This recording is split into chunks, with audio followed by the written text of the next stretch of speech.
بسم الله الرحمن الرحيم الحمد لله والصلاة والسلام على رسول الله وعلى آله وصحبه ومن والاه.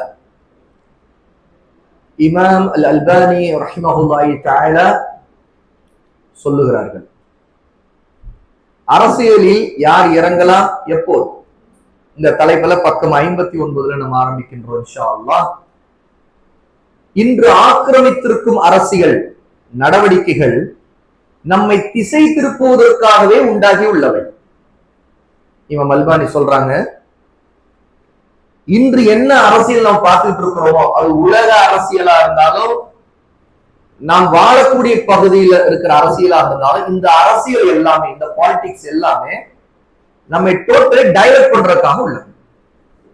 இதனால் நமது நேரம் தான் வீணாகிறது. இருப்பினும் நாம் அதை புறக்கணிக்கவில்லை. மார்க்க ரீதியாகவும் தர்க்க ரீதியாகவும் ஒரு வரிசைப்படி முறையாக அமைய வேண்டும் என்கிறோம். முதல் விஷயம், இன்றைய அரசியல் டோட்டலி டைவர்ஷன் தான். எல்லாமே நம்மை திசை திருப்பக்கூடிய திட்டங்கள் தான்.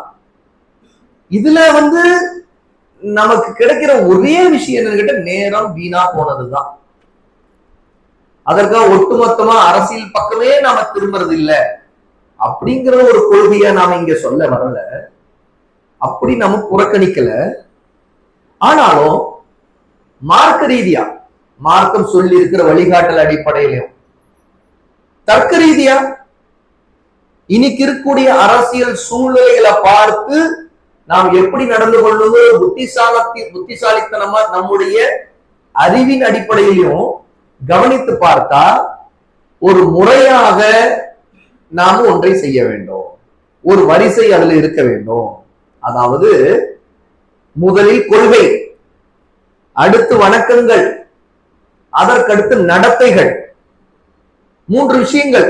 முதல் அகீதா சம்பந்தப்பட்ட விஷயங்கள், இரண்டாவது இபாதத்துகள் சம்பந்தப்பட்ட விஷயங்கள், மூன்றாவது சுலுக், அதாவது நடத்தைகள், நம்முடைய வாழ்க்கை விவகாரங்கள் இருக்கக்கூடிய நாம எப்படி நடந்து கொள்ளணும் அப்படிங்கிற விஷயங்கள். இவற்றை சரியாக புரிந்து தர்பியா பெற வேண்டும். பின்புதான் மார்க்கம் காட்டியுள்ள அரசியலில் நாம் இறங்க வேண்டிய நாள் நிச்சயம் வரும். நாம் அதற்கெல்லாம் தயாராகாம, நம்முடைய கொள்கைகளை சீர்படுத்திக் கொள்ளாம, நம்முடைய இபாதத்துகளை சீர்படுத்திக் கொள்ளாம, நம்முடைய வாழ்க்கையில நடத்தையும் சரியில்லாம வச்சுக்கிட்டு நம்ம அரசியல்ல இறங்கி முதல்ல ஏதாவது செய்தாகணும் அப்படின்னு நினைச்சா அது ஒரு நன்மையும் அளிக்காது. வீணா போற விஷயம், நேரம் தான் வீணு. இதெல்லாம் நம்ம டைவர்ட் பண்ணிட்டு இருக்கிற விஷயங்கள் தான். எதை விட்டு டைவர்ட் பண்ணுது? முதல்ல நம்முடைய கொள்கை சம்பந்தப்பட்ட விஷயங்கள்ல சரியான கொள்கையை நாமும் கற்றுக்கொண்டு மற்றவர்கள் கற்றுக் கொடுத்து சீர்திருத்தத்தை சமூக அளவுல செய்ய வேண்டியது இருக்குல்ல, இதுல இருந்து டைவர்ட் பண்ணிடுவோம். இதை நாம ரொம்ப வெளிப்படையா உணர்வோம். ஏன்னா கொள்கைய பிரச்சாரங்கள்ல முதலிடத்துல வச்சு முன்னுரிமை கொடுத்து நடந்த பணிகள் எல்லாம் என்ன காரணத்தினால இன்னைக்கு சுணக்கம் அடைஞ்சு, அதாவது ரொம்ப பலவீனம் அடைஞ்சு, பின்னுக்கு தள்ளப்பட்டு கொள்கைகள் பேசுறது தேவையில்லாத ஒன்று அளவுக்கு எல்லாம் இன்று பேச்சுக்கள் வர்ற அளவுக்கு மாறி போயிருக்குன்னா அதுக்கு எது காரணம்? எதுங்க காரணம்? இன்றைய அரசியல் தான். ஏன்னா நாம எதை அளவுகோல வச்சுக்கிட்டு ஒரு பணிய, ஒரு பிரச்சாரத்தை முன்வைக்கிறோமோ அதுக்கு தோல்வாக எல்லாத்தையும் வளைந்து கொடுத்து சமரசம் செய்து கொள்ள தயாரா இருக்கிறோம். இன்றைய அரசியலுக்கு தகுந்த மாதிரி எப்படிப்பட்ட கொள்கையில இருந்தவங்க எல்லாம் எப்படி எல்லாம் மாறி போறாங்க அப்படிங்கிறது பாக்குறோமா இல்லையா? எப்படி இருந்தவங்க எப்படி டைவர்ட் ஆயிட்டு என்னென்னவோ பண்ணிட்டு இருக்கிறாங்க. எது மிக முக்கியமா எதை செய்யணுமோ அதை செய்யாம எதுலயோ பேசிக்கிட்டு எதையோ அவங்க விவாதித்துக் கொண்டிருக்கிறாங்க. அதுல ஒரு நன்மையும் இல்ல, ரிசல்ட் என்ன? பூஜ்ஜியம் அப்படிங்கறத நம்ம வெளிப்படையா சிந்திக்க முடியுதா இல்லையா? அப்போ இது ஷேக் அல்பானி சொல்றது நிதர்சனத்தை அவங்க சொல்றாங்க. அதை ஏன் அவங்க சொல்றாங்கன்னு பின்னாடி விளக்குறாங்க. அதை நம்ம அடுத்து படிக்கதான் இருக்கிறோம். ஆனா அரசியல்னா நம்ம என்ன எப்ப செய்யணுங்கிற ஒரு நேரமும் உங்களுக்கு தேவை இல்லையா? அந்த நேரத்தை அடைவதற்கு எது வழியாக இருக்கும்? எப்போது அதை நம்ம அடைய முடியும்? அதற்கு என்ன தகுதிகள்ல முதல்ல நம்மை அதை தயார்படுத்திக் கொள்ளணும். முதல்ல அகீதா சீர்திருத்தப்படணும். முஸ்லிம் சமூகம் எது தௌஹீத் அப்படிங்கிறதுல குழப்பத்தில் இருக்கு. அப்படின்னா என்ன? எது ஷிர்க்குங்கிறது குழப்பத்தில் இருக்குன்னு அர்த்தம். தௌஹீத ஷிர்க்குன்னு, ஷிர்க்க தௌஹீத நம்பக்கூடியவங்க முஸ்லிம்கள் இருக்கிறாங்க, அல்லாஹ் அல்லாதவங்களை வணங்கி கொண்டிருக்கிறவங்க இருக்கிறாங்க, பிரார்த்தனை செய்யறவங்க இருக்கிறாங்க. அகீதாவை சரியான முறையில லா இலாஹ இல்லல்லாஹ்வுக்கு அர்த்தம் என்னன்னு சொல்லி கொடுத்து பண்படுத்த வேண்டிய தேவை முஸ்லிம் சமூகத்துக்கு ரொம்ப இருக்கு. இந்த வேலை செய்யக்கூடியவங்க மிக குறைவா இருக்கிறாங்க. ஆனா இதுல வழிதவறியவங்க அதிகமா இருக்கிறாங்க. அதிகமா வழிதவறி போற இந்த முஸ்லிம்களை நேர்வழியில கொண்டு வருவதற்கு சரியான அகீதாவை சொல்லிக் கொடுக்க வேண்டிய தேவை இருக்கும்போது இந்த பிரதானமான பணி அடி வாங்குவது எங்க தெரியுமா? திசை திரும்புவதனாலதான். திசை மாறி போன பிறகு அரசியல் அரசியல் அரசியல், எப்போதும் அரசியல், என்றும் அரசியல், 24 மணி நேரம் அரசியல். ஆனா ஒரு பலனும் இல்லை. சண்டை தான், வீட்டுக்குள்ளே சண்டை, அப்பாவுக்கும் பிள்ளைக்கும், அண்ணனுக்கும் தம்பிக்கும். ஏன்னா 2 பேரும் வேற வேற அரசியல்ல இருக்கிறாங்க, வேற வேற கட்சியில இருக்கிறாங்க, வேற வேற அஜெண்டாவில இறங்குறாங்க. அவங்க உங்களுடைய தலைமைக்கு இவங்க என்ன ஆதரவளிச்சு எதை கருத்துன்னு அதுக்கு நியாயம் பேசுறதுக்கு அவங்க தர்க்கம் பண்ணிட்டு இருக்கிறாங்க. இது வெறும் வீட்டுக்குள்ள மட்டும் இல்ல, வெளியிலே வந்து நடக்குது. வெளியிலே நடக்கணும், வீட்டுக்குள்ள வர்றதுல ஆச்சரியம் இல்லையே. நிறைய தலைவர்கள் உருவாயிடுறாங்க, ஏன்னா நிறைய கட்சிகள், நிறைய அமைப்புகள். அப்போ எல்லாருக்கும் ஒரே பிரச்சார மூலப்பொருள் தான் என்ன? நமக்கு விடிவு காலம் வரணும், நாம முன்னேறணும், நம்முடைய உரிமைகள் பறிக்கப்படக்கூடாது. எல்லாரும் அதுதானே பேசுறோம். ஆனா அங்க எதிரிகள் நம்மிடம் மோதுறதை விட அவங்க மோதுறது வேற லெவல். அவங்க அதிகார மட்டத்தில் மோதுறாங்க இல்லையா? அதிகாரம் இல்லாத மோதிக்கிறதுக்கு என்ன காரணம் வந்தது? அதிகாரத்தில் இருக்க நம்மிடம் மோதுறான், ஏன்னா அவனுக்கு நம்ம எதிரியாக பார்க்க முடியுது அப்படின்னு ஒரு புரிதல் இருக்குதா? சரி, முஸ்லிம்கள் ஏன் ஒருத்தருக்கு மோதி கொள்றாங்க? இவங்ககிட்ட அதிகாரமே இல்லதானே? எல்லாருமே தாங்க நல்லா இருக்கணும் தான் நம்புறவங்க. ஆனா இவங்க மோதி கொள்றதுக்கு எது காரணமா இருக்கு? அரசியல் தான் காரணம். மார்க்க ரீதியான காரணம் இருந்தா அந்த கருத்துப்படி எப்படி எந்த மட்டத்துல இருக்கும்? எது சத்தியம், எது அசத்தியம், இதுக்கு இது ஆதாரம், அதுக்கு அது ஆதாரம் இல்லை. இது சுன்னா, இதுதான் ஆதாரம். இது பிதத், ஆதாரம் இல்லை. இது தௌஹீத், இதுதான் சட்டம், இதுதான் நம்முடைய கொள்கை. இது ஷிர்கு, இது விஷயம். வாழ்க்கையில ஏதோ ஒரு கேள்வி வருது, அந்த கேள்வி இதுக்கு என்ன சட்டம், இது உலமாக்கள் என்ன சொல்லியிருக்காங்க, அது ஆதாரங்கள் என்ன, ஃபத்வாக்கள் என்ன, படிச்சோம், முடிஞ்சு போச்சு. கருத்து வேறுபாடு ஆதாரங்கள் அடிப்படையிலும் அதை புரிவதின் அடிப்படையிலும் உருவாக ஒன்றுதான். அதுல எது சத்தியம்ங்கிறத முடிவு பண்றது ரொம்ப இலகுதான். ஏற்கனவே ஆதாரத்தின் அடிப்படையில் சரியான கல்வியாளர்களுடைய விளக்கங்கள் அடிப்படையில் அதை நம்ம எடுத்துக்கொள்ள முடியுமா இல்லையா? இதற்கு கூட்டம் தேவையா? ஒரு யதார்த்தத்தை நீங்களே கேட்டு பாருங்க. இதற்கு கூட்டம் வேணுமா? இப்போ இந்த விஷயத்த உங்களுக்கு மார்க்க விஷயத்துல ஒரு விஷயத்த முடிவு பண்ணணும், இது சரியா தப்பானு. இதுக்கு ஒரு கட்சி உங்களுக்கு தேவைப்படுமா? இதுக்கு ஒரு அமைப்பு தேவைப்படுமா? இல்ல. சரியான ஆலிம் தேவை, சரியான உலமாக்கள் தேவை. ஏன்னா அவங்கதான் அந்த மூலத்தில இருந்து, சோர்ஸ்ல இருந்து ஆதாரங்களை படிச்சு ஆய்வு செய்து உங்களுக்கு எது சரியான கருத்துன்னு தீர்ப்பளிக்க வேண்டியது. இதற்கு நாம் அடையாளம் கண்டுகொள்ள வேண்டியது யாரை கண்டுகொள்ள வேண்டியது? நேர்வழியில் இருக்கின்ற அறிஞர்களை கண்டுகொள்ளும். நேர்வழியின் அடிப்படைகள் கொண்ட அறிஞர்களை கண்டுகொள்ளும். அதனால்தான் இப்போ நம்மை போன்றவங்க அஹ்லு சுன்னாவுடைய கொள்கையை பின்பற்றுங்கிறோம். சலப் எந்த பாதையில போனாங்களோ அந்த பாதையில போங்கன்னு சொல்றோம். சலப்புடைய பாரம்பரியங்கிறது சஹாபால இருந்து நமக்கு ஆரம்பிக்குது. ரசூலுல்லாஹ் கூட அவங்கதான் இருந்தவங்க, அவங்கதான் சலப். சலப்னா முன் சென்றவர்கள் அர்த்தம், முன்னாடி மோத்தா போனவங்க அர்த்தம். நமக்கு முன் மார்க்க விஷயத்துல நமக்கு முன்னாடி மோத்தா போனவங்க யாரு? அவங்கதான். நம்முடைய வீட்டுல நம்முடைய தாத்தா கூட மோத்தா போயிருக்கலாம், ஆனா அவர் நமக்கு இப்ப சலப்பா குடும்பத்துல அவர் நமக்கு முன்னாடி மோட்டா போன செலப்பா இருக்கலாம். ஆனா அவர் அனுமதி வச்சு நம்ம மார்க்கெட்டை பின்பற்ற போறது. நம்ம தாத்தா ஒரு விஷயம் தெரிஞ்சும் இருக்கும், தெரியாமலும் இருந்திருக்கும். அவர் விளங்கியதுல ஒரு குறை கூட இருந்திருக்கும். நம்முடைய தாத்தா ஒருத்தர் இருந்திருப்பாரு, அவருக்கு தௌஹீதுனாவே என்ன அறிவில்லாம இருந்திருப்பார். அல்லது அவருக்கு சொல்றவங்க யாரும் இருந்திருக்க மாட்டாங்க. ஒரு ஷிர்கான காரியத்தை கூட பண்ணிட்டு இருந்திருப்பார், ஒரு விதத்தான காரியத்தை பண்ணிட்டு இருப்பாரு. நமக்கு அல்லாஹ் ஹிதாயத்தை கொடுத்து நமக்கு ஆதாரத்தை அல்லாஹ் தெளிவுபடுத்தி நாம மார்க்கத்தை விளங்குறதுனால நாம அவருடைய கொள்கையில அதில் இருக்க மாட்டோம். நம்ம பின்பற்றுவதற்கு அவரை நம்முடைய செலவு முன் சென்றவன் எடுத்துக்கொள்வோமா? எடுத்துக்கொள்ள மாட்டோம். நம்முடைய குடும்பத்தில் நமக்கு முன்னாடி மோத்தா போனா நம்முடைய மூத்தவர், அவ்வளவுதான், மூதாதை. மார்க்கத்தில் நமக்கு இந்த மார்க்கத்தை புரிந்து பின்பற்றுவதில் செலவு யாருன்னு கேள்வி வரும்போது முதல்ல சஹாபா, அதுக்கு தாபியோ, தமிழ் தாபி.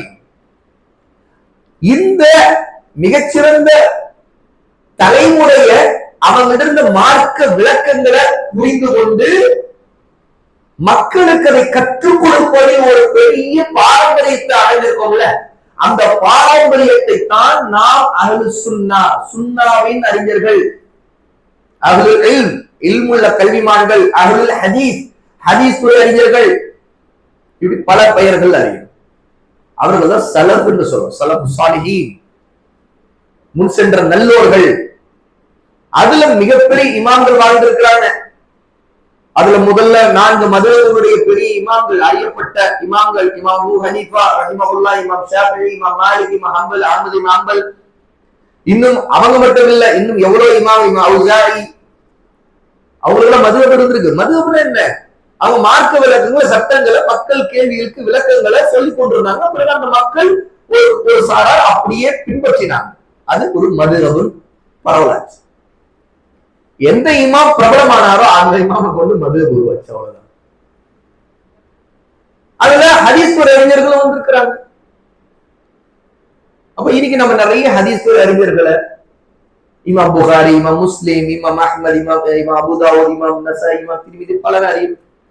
எல்லோருமே நமக்கு இதுல முன் சென்ற நல்லவர்கள், சலஃப் சாலிஹ்கள் உள்ளவங்க. இவங்களுடைய சத்திய பாதையில ஆதாரங்களுக்கு முக்கியத்துவம் கொடுத்து சரியான அகீதாவை, மன்ஹஜ, மார்க்க விளங்குதல, வழிமுறையை எடுத்து சொன்னவங்க தான் நம்ம சலஃபியூன் என்று சொல்றோம். சலஃபி இமாம்கள், சலஃபி அறிஞர்கள். இந்த சலஃபி அறிஞர்கள்ல இன்று வாழ்ந்து கொண்டிருக்கிற அறிஞர்களை நாம சொல்றோம். ஒரு மார்க்க விஷயத்துக்கு விளக்கம் தேவை, ஒரு சட்டம் தெரிஞ்சுக்கணும், ஏதோ ஒரு கட்சி தலைவர்கிட்ட கேட்டுட்டு இருக்கிறாங்க மக்கள். நினைச்சு பாருங்க. இல்ல, மக்கள் யார்கிட்ட கேட்கிறாங்க? யார் அவங்களுக்கு முன்னாடி குத்பா கொடுக்கிறாரோ, யார் அவங்களுக்கு மார்க்க கல்வி, இதுதான் மார்க்கம், அல்லாஹ் ரசூல் சொல்றாங்க, போதிக்கிறாங்களோ அவங்க தான் கேட்கிறாங்க. இதுக்கு எங்க கட்சி, அமைப்பு, ஜமாத் தேவைப்படுது. அதனாலதான் பாருங்க, நம்முடைய இமாம்களோ, ஜமாத்துகள், அதாவது நம்முடைய உலமாக்களோ, மஷாயிக்கள், அதாவது மஷாயிக்னா ஷேக்குமார்கள் அர்த்தம், ஷேக்குனா கல்வியாளர்கள், மரியாதையான வார்த்தைகள், அவ்வளவுதான். அவங்க யாருமே தனி ஜமாத்தை உருவாக்கல. நல்லா கவனிச்சு பாருங்க. யாராவது தனி கட்சி, அமைப்பு உருவாக்கி இருக்காங்களா? இமாம் இப்னு தைமியா பேரை நம்ம அப்பப்போ சொல்றோம், ஏதோ கட்சி அமைப்பு உருவாக்குனாங்களா? இமாம் முஹம்மது அப்துல் வஹாப் ரஹிமஹுல்லாஹ் அவங்க ஏதோ ஒரு கட்சி உருவாக்கி மக்கள் மத்தியில் தாவா பண்ணிட்டு இருந்தாங்களா? ஏதோ ரெஜிஸ்ட்ரேஷன், அதுக்கு இதுக்கு ஒரு கூட்டம், ஏதாவது ஒன்னா அதுக்கு எங்களுடைய கூட்டம் வரும் அப்படின்னு ஏதோ இருக்குதா? இல்ல, அதெல்லாம் தேவைப்படாது. இன்னும் சொல்ல போனா இந்தியா மாதிரியான நாடுகள்லயும் சரி, வேறு எந்த நாட்டுல இருந்தாலும் சரி, பொதுவா ஜமாத்துகள், கட்சி அமைப்புகளுடைய தேவையை முன்வைக்கிறவங்க என்ன காரணம் சொல்றாங்க? அரசியலை தான் காரணம் சொல்றாங்க. ஆட்சியாளர்கள் அரசியல்ல ஏதாவது ஒரு பிரச்சனை, நாம நம்முடைய குரல் ஓங்கணும், நம்ம ஒரு முன்னிலை, நம்ம சார்பா ஒரு குரல் ஒழிக்கணும் அப்படின்னா நம்ம அதுல இருக்கணும், அதுக்காக ஒரு ஜமாத் இருக்கணும்னு சொல்றாங்க. ஆனா அது கூட எந்த பலனும் அளிக்கிறது இல்லைங்கிற பல ஆதாரங்களை நம்முடைய வரலாறுல பார்க்க முடியும். இந்தியாவில இருந்தே பார்க்க முடியும், தமிழ்நாட்டு அரசியல்ல பார்க்க முடியும். உண்மையில யதார்த்தம் என்ன தெரியுமா? ஒரு பிரச்சனைனா, அரசாங்க ரீதியான பிரச்சனைனா, அரசாங்கம் போட்டு வச்சிருக்கிற பாதையில தான் அதற்கான தீர்வு அடைய முடியும். இது ஒரு வெளிப்படையான உண்மை. இது நல்லா புரிஞ்சிருக்கணும். யார் தினம் புரிஞ்சிருப்பாங்க? அட்வொகேட்ஸ் புரிஞ்சிருப்பாங்க. அவங்களுக்கு நல்லா தெரியும் ஒரு பிரச்சனை, நீங்க கோர்ட்ல தாங்க போய் கேட்கணும், இதுக்கு இப்படிதாங்க போகணும். நீங்க எந்த பிரச்சனையும் போயிடும். முன்ன இல்லைங்க, முனிசிபாலிட்டியில ஒரு பிரச்சனை, உடனே போராட்டம் ஆர்ப்பாட்டம் பண்ணிட்டோம் அதனால நடந்துருச்சுன்னு இல்ல. வேணுமனா மக்கள் இப்படி திருடுறாங்கன்னு சொல்லிட்டு ஒரு கட்டத்துல அந்த இடத்துல ஒரு தலையசைப்பு இருந்திருக்கலாம். அப்படி சில விஷயங்கள் நம்ம பார்த்திருக்கலாம். ஆனா இது எதுவுமே செய்யாமலேயும் ஒரு முறையான ஒரு ரூட் இருக்கும். அதுக்கு என்ன அரசாங்க வழிமுறைன்னு ஒண்ணு இருக்கும். அந்த வழிமுறைப்படிதான் நீங்க போய் மனு கொடுக்கணும், கம்ப்ளைண்ட் கொடுக்கணும், அதுக்கு பிறகு அது சம்பந்தமா கேஸ் போடணும். அது எதுவா இருந்தாலும் அதுதான் அந்த ரூட் தான். இத தனிநபர் கூட செய்ய முடியும். ஆலோசனைகள், அறிவுரைகள், விவரமான தன்மைகள், இது எல்லாத்தையும் வச்சுக்கிட்டு அந்த நாலேஜ் இருந்தா தனிநபரே செய்துவார். ஒரு கேஸை எப்படி இது பண்றது, எது ஒரு கட்சி அமைப்பு இருந்தா ஒரு கட்டத்துல அந்த கட்சி அமைப்புக்கு ரொம்ப வேண்டப்பட்டவர்களா தான் கட்சி வந்து முன்னாடி நிற்கும். இல்லைன்னா நீங்க கேஸ் நடத்திங்க, நாங்க சொன்னதுபடிலாம் நீங்க செய்யல, நீங்க வேற மாதிரி செய்துட்டீங்க.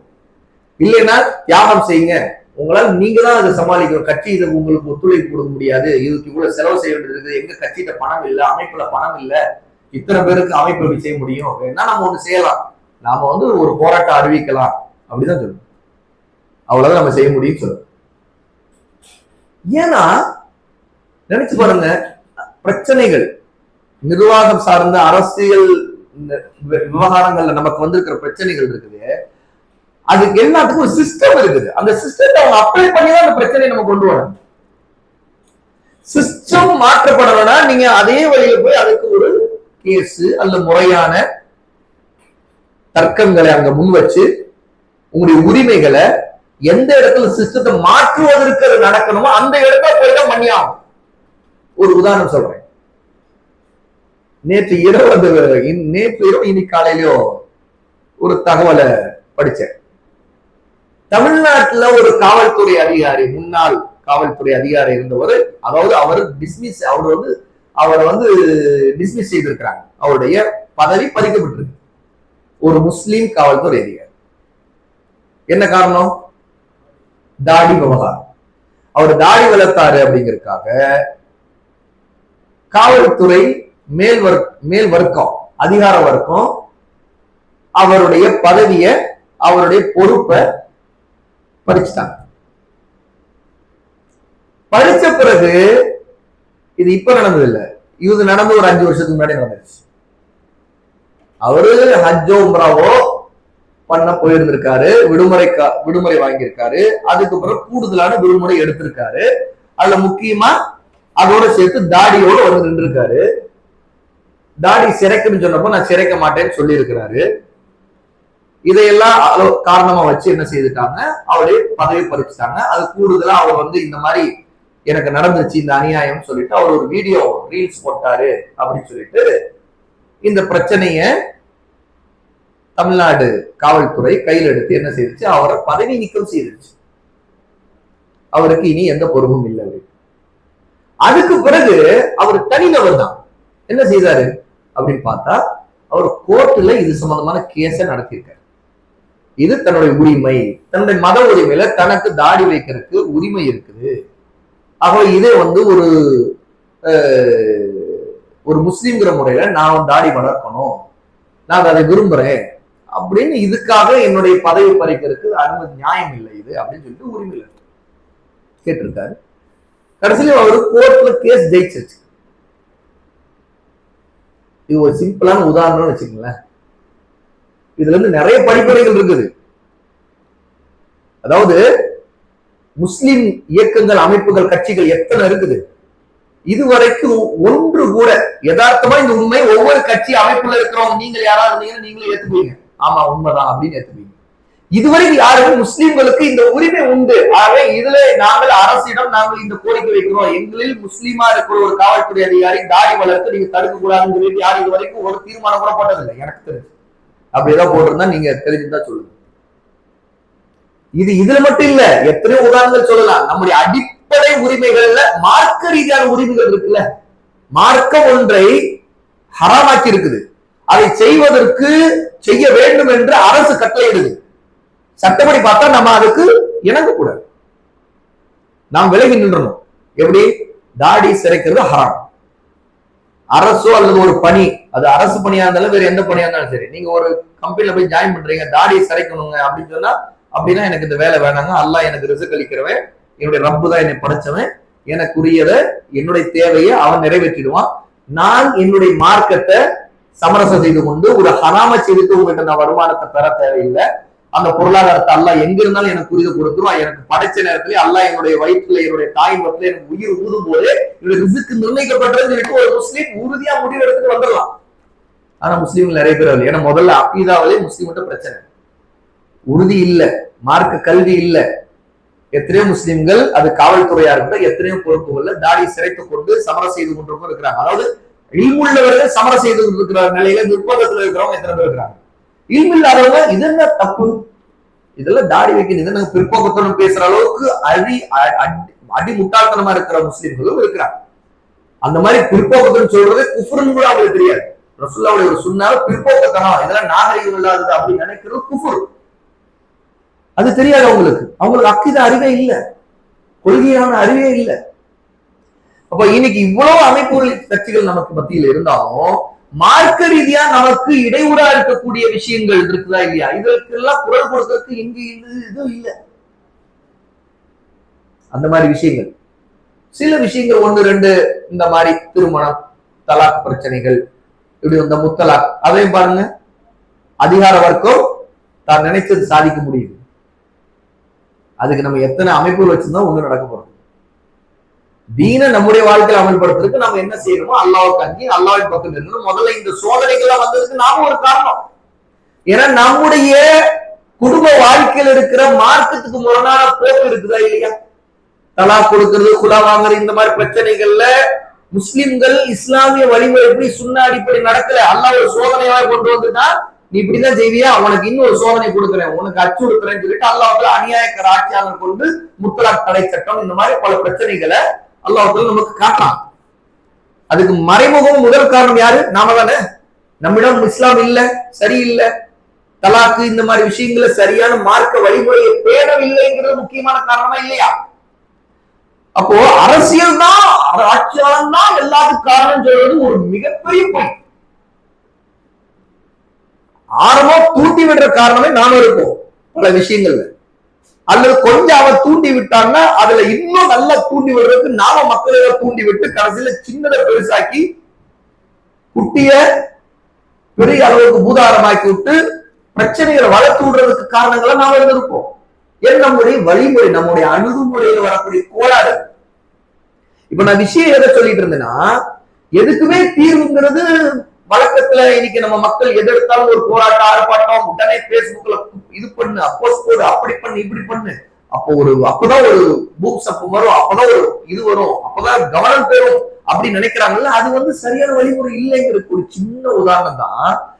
ஒரு காவல்துறை, முஸ்லிம் காவல்துறைக்கு இது நடந்தது நிறைய பேருக்கு தெரியவே தெரியாது, உண்மையா இல்லையா? அவர் அதை தன்னுடைய வரம்புக்குள்ள எடுத்துக்கிட்டு அவர் கோர்ட்ல இது கேஸ் போட்டு வாது. அந்த சிஸ்டம் அதுதான். சிஸ்டம் என்ன? உரிமையை பெறுவதுன்னா அவரை உரிமை பெறுவதற்கு என்ன முறையோ அந்த முறையை பெறுவதற்கு அவர் முயற்சியில பிறகு அவருக்கு இதுல கோர்ட்ல சாதகமான தீர்ப்பு வந்து, இது அல்லாஹ்வுடைய நாட்டம். இதன் மூலமா மற்ற முஸ்லிம் காவலர்களா இருந்தாலும் அவங்களுக்கு தாடி வைக்கலாம் அப்படிங்கிற உரிமையை கோர்ட் அங்க உறுதி செய்திருக்குது. ஆனா இத ஒட்டுமொத்தம் ஒரு சமூக பிரச்சனையா மாத்தி நாம நம்முடைய அமைப்புகள், கட்சிகள் கையில் எடுத்துருச்சுன்னு வச்சுங்களேன், அத்தனை பேருடைய நிம்மதியும் போயிடும். இன்னொரு பக்கம் அது வேற ஒரு வடிவம் பெறும். என்ன வடிவம் பெறும்? முஸ்லிம்கள் பாத்தீங்களா, எதெல்லாம் அவங்க மத வெறியோட நம்முடைய சிஸ்டத்தை மாத்துறாங்க பாத்தீங்களா, வீதிக்கு என்ன மாதிரி கத்துறாங்க, அந்த மாதிரி நம்முடைய எதிரிகள் அது அவருடைய பின்பற்ற உருவாக்குறதுக்கு என்னென்ன வழிமுறையில நம்ம உசுப்பிட்டுருவோம். நமக்கு நடந்து தெரியாதனால நாம கம்பல் கிடந்துட்டோம்.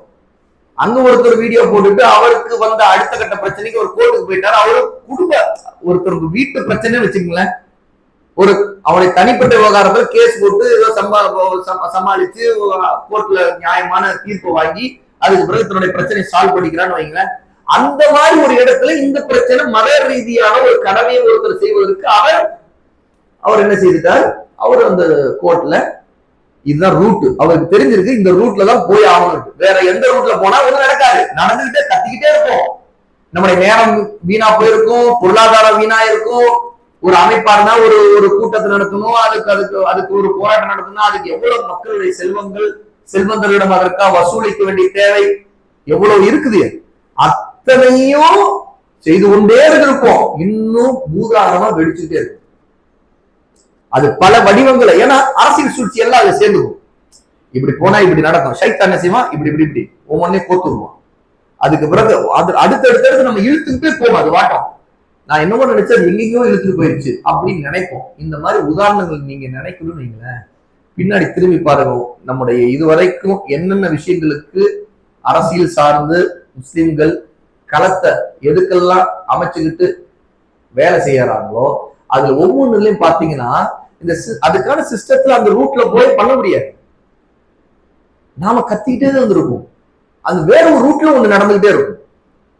அது அவங்க என்ன சிஸ்டத்தை வச்சு அந்த சிஸ்டத்தை இங்க நம்ம அந்த போய் சேர்ற ஊரே அந்த ரூட் இல்லைன்னா அது எவ்வளவு பெரிய அறியாம நம்முடைய அறியாம நம்ம எல்லாம் போராட்டம் எல்லாம் செய்து கடந்த அந்த ரூட்டுக்கான வழி இல்லை பாங்க போய் கடைசியில் முட்டிச்சந்தது அப்படின்னா முட்டிச்சந்தா அப்புறம் அந்த பக்கம் எல்லாம் நடந்து முடிஞ்சிச்சு, இந்த பக்கம் நீ பண்ணிக்கல, அந்த பக்கம் எல்லாம் நடந்து முடிஞ்சிச்சு.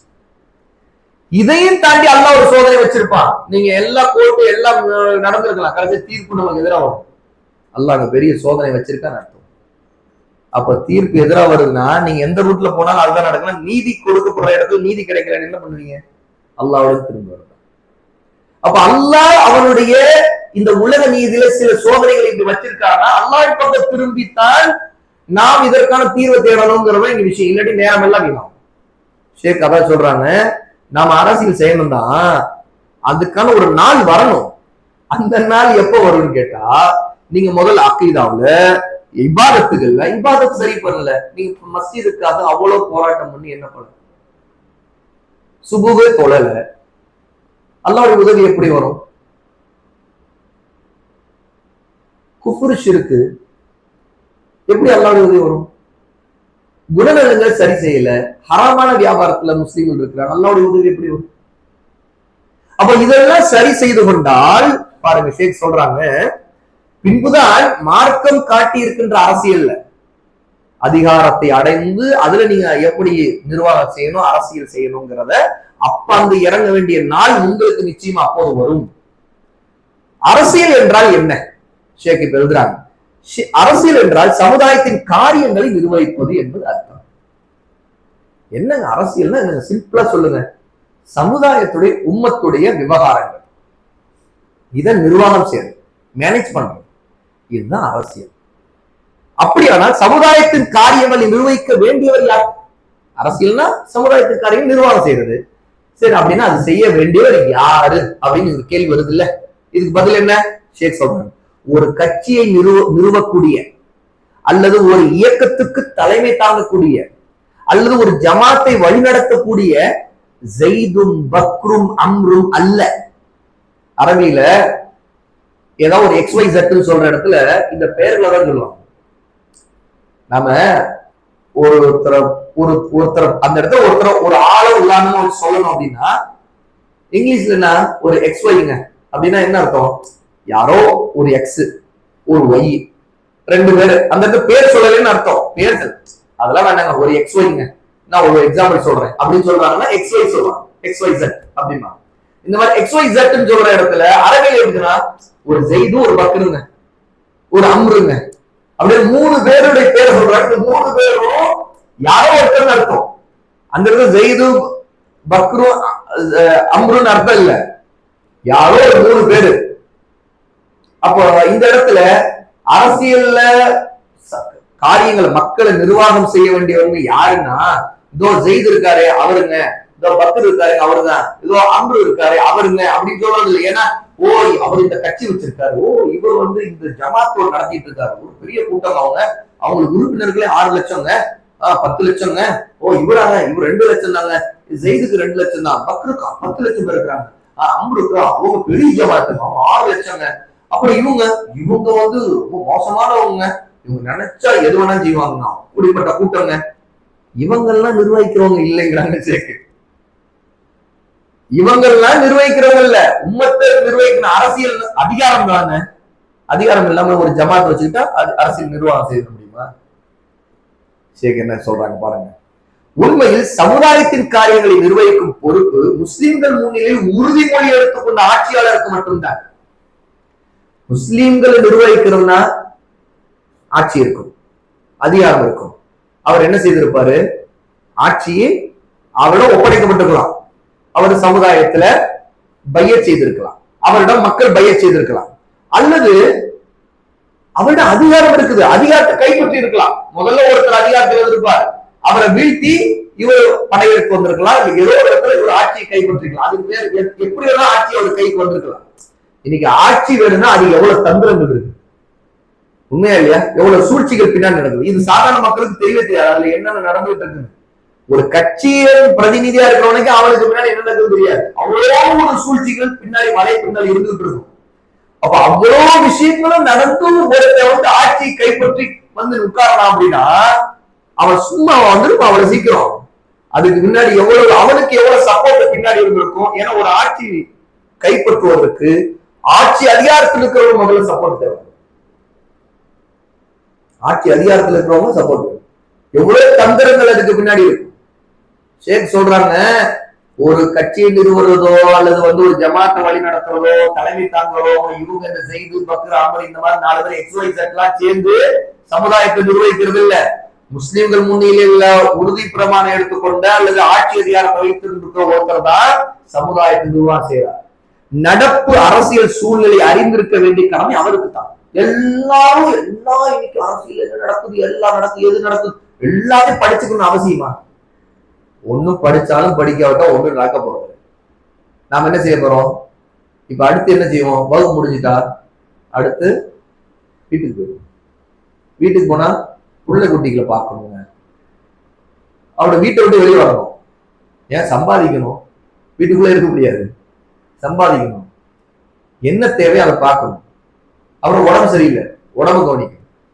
ஏதாவது நாம பண்ண வேண்டியது நாம நம்முடைய குடும்பம் நம்முடைய தேவை இதைத்தான் பார்க்க வேண்டிய கட்டாயத்துல போறோம். என்ன சில கூடுதலா ஏதோ ஒரு சமுதாய சேவை அப்படின்னா அல்ஹம்துலில்லாஹ். உம்மத்துல நம்ம பார்க்கறவங்க சில கஷ்டப்படுறாங்க, உங்களுக்கு உதவும். ஒருத்தர் பொருளாதார கஷ்டப்படுறாரு, உடனே நாம சிலர் சேர்ந்து ஒரு வட்டி இல்லா கடன் உதவி, தப்பு செய்யலாம், அதெல்லாம் பிரச்சனை இல்லை.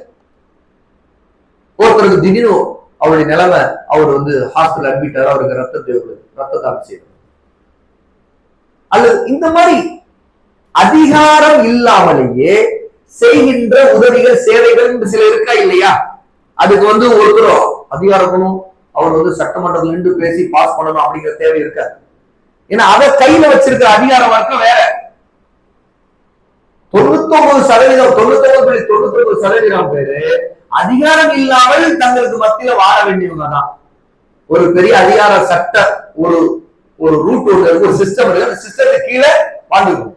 வெளியில வண்டி எடுத்துட்டு போறோமா, இதான் சிஸ்டம், இப்படித்தான் போகணும், இங்க சிக்னல் போட்டாங்கன்னா இந்த கலர்ல போட்டா நிக்கணும், பச்சை போட்டாதான் அவர் போகணும், ரெட் போட்டா நிக்கணும், இப்படின்னு ஒரு விஷயம் இருக்குது. இது எல்லாமே ஒரு விஷயம் போயிட்டே இருக்கும். இது யாருடைய அதிகாரம் இருந்துட்டு இருக்கா? அந்த சிஸ்டம் ஒரு அரசாங்க சிஸ்டம், அந்த சிஸ்டம் படி நடந்துட்டே இருக்கும். இன்னைக்கு இருக்கிறோம், மோட்டா போவோம், திரும்ப ஒருத்தம் வந்தாலும் அங்கேயே அது நடந்துட்டே இருக்கும்.